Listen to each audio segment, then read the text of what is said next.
Originally released on the PSP in 2007, Ratchet & Clank Size Matters is considered by many as one of the worst games in the series. Now, as part of the PlayStation Classics catalogue, I got to experience firsthand the reasons why I earned that reputation. Join me on my highs, lows, genuinely one of the worst fights I think I've had in any video game, and very lows. Off, man, as I share my journey of how I unlocked the 32 trophies and added another platinum to my collection. The game begins with our duo relaxing on a beach when a fan interrupts for a quick photo op. Hey, I'm lying here, no photos, no photos. As this game was made for a console with only one joystick, the controls take some getting used to. Select is first person mode, ugh. After breezing through the tutorial, I snag the first trophy by collecting a piece of armor. But there's no time to relax as the island is under attack and the robots kidnap our #1 fan. As we dash to her rescue, I earn another trophy for finding my first titanium bolt. These are scattered through various levels in the game, and I'll need to collect all 20 of them for another trophy. But that's in the future, and right now, after being captured, the girl drops an artifact, and after speaking to Quark, he informs us it's been created by the Technomites. He points us to a new planet where we meet a scientist who gives us a watering can? After watering a plant and escorting it to a growing patch, it will bloom into a helpful object, aiding our progress through the level. Ahead of us, an ancient door blocks our path, but Clank takes the lead and enters the crevice in the wall. Once inside, I must solve several puzzles with the assistance of Clank's new minions. Clank opens the door for Ratchet and we place the artifact on the pillar in the center, which reveals a bunch of planets with coordinates, which leads us to our next objective on the planet Caledon. When we land, we encounter this cheetah. Do I look like a cheater to you? No. Not at all. You seem a-okay to me. He then challenges us to a race to prove he's not a cheater, even though he most definitely is.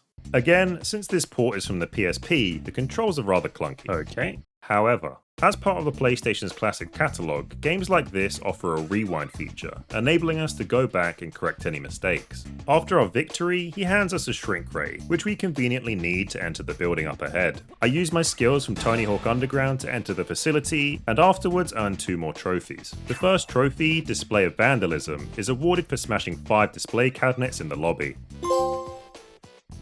And the second was earned for picking up a pair of boots to complete a full set of armor.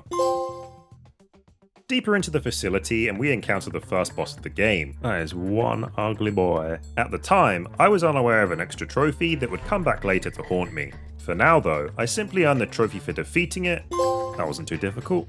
And afterwards we find the redhead girl locked behind this door. My name is Luna.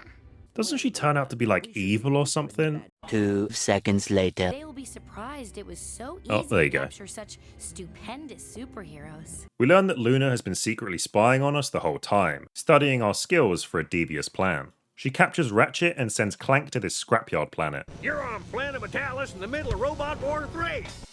What the hell is this? One dead? I'm frozen? Didn't think that was ice, to be honest. I would have thought that was going to set me on fire. Oh, I'm dead. Rewind. Get out of here. First try. After Clank survives this so-called war, a one-eyed monkey arrives in a rocket, hands Clank a baby monitor displaying Ratchet on a surgery table, and then pieces out. Clank then steps on this glowing plate, gets supersized, and suddenly he's able to fly off into space. Here's where I get my first glimpse of why people hate this game. We're now stuck in a roughly 7-minute section of tedious on-the-rails gameplay. All you're doing in this section is just holding down circle, waiting to destroy some ships. Defeating enough ships awards a rocket charge, which is basically just a more powerful, rapid-fire shot compared to the default baby laser. Unfortunately, we're going to have to revisit this mission later on to progress another trophy. Ratchet wakes up surrounded by versions of Captain Quark as a surgeon, before fleeing into the Shadow Realm. What the hell is this? Whilst tripping Major Balls, he must run away from Giant Clank. Okay, butterflies hurt me apparently. Oh, okay. If I'm supposed to be doing something, I don't know what it is. What was the point? I swear, man, this game just has some unnecessary stuff in it. After he finishes with his come down and Clank is back at his side, we find that whilst he was unconscious, they took a DNA sample. In his rage, he throws this glass, which doesn't seem to have anything inside it, at the reactor and causes a meltdown. Now we must race against the clock to escape before it's too late. Oh, not this again, bro. And here's another section why it's become more apparent to me why people don't like this game. I'd already done this stupid waiting minigame twice already, and now I had to do it a third time while I'm trying to escape. After making our escape, we encounter the cheating cheater once again, who this time is seeking redemption. If we manage to beat him again, he promises to hand over the polarizer, the item he uses to cheat. Man, I never really noticed it before. As I missed it in the last race, I decide to go for the trophy for finishing in last place. Okay, I'm going to purposely come in fourth for a trophy. And then I'm just going to use the rewind feature. There's 2 laps! Ah! Okay, same plan again.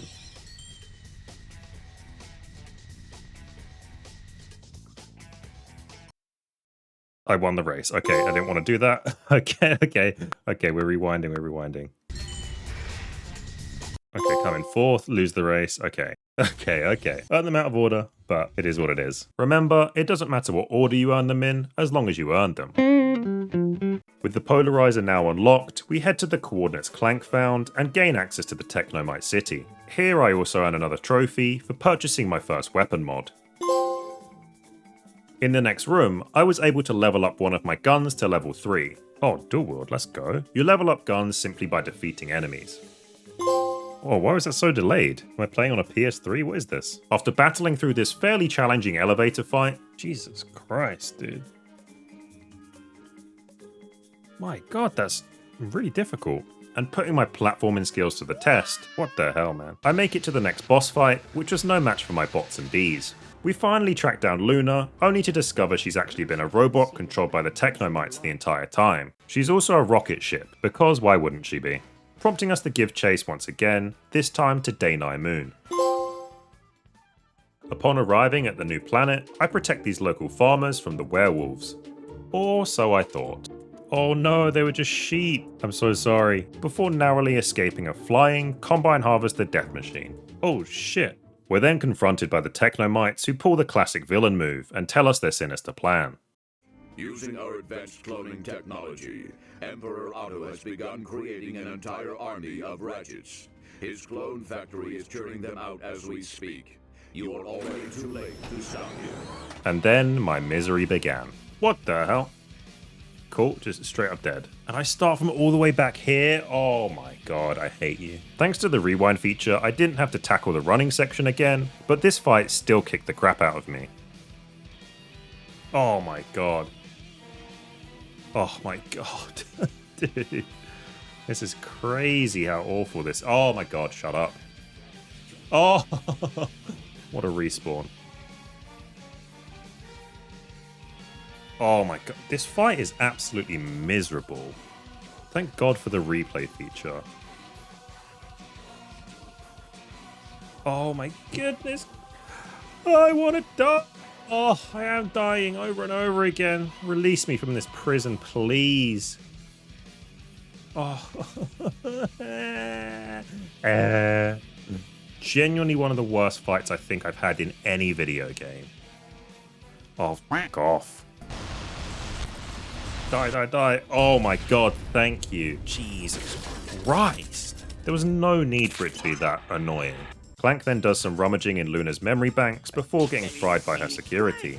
Ratchet then shrinks down and enters Clank to defend him from the Technomites. Inside Clank, I earn another trophy for purchasing 8 weapons. I then battle through waves of enemies to reach Clank's heart. After successfully repairing it, I fight off his security drones to make my escape. Once outside, Clank reveals the coordinates of the clone factory. After going through another rail grinding section, we enter the factory and encounter what the Emperor has been creating. Oh, sugar. After tackling these lengthy and surprisingly difficult sections, I died? Oh my god, they do so much damage. How does that do so much damage? I make it to another weapons box and purchase the PDA gadget for another trophy. This gadget allows you to purchase ammo on the fly, which is an absolute game changer. In the next room, we encounter Emperor Otto and his Megamind Squidward looking ass. His plan is to use the army of clones to capture beings across the galaxy, and use this machine to transfer their intelligence into his own. From this point on until the end of the game, I can honestly say this was the least enjoyable experience I've had in a while playing any video game, and I still play Warzone. First up, we've got the holdout section. Why have they got these Sonic looking shoes on, boy? Who is that guy? What the fuck? Why is Sam Sulek here? This consists of running around in circles for 3 minutes for no apparent reason, as when the time hits 0, Ratchet just does this.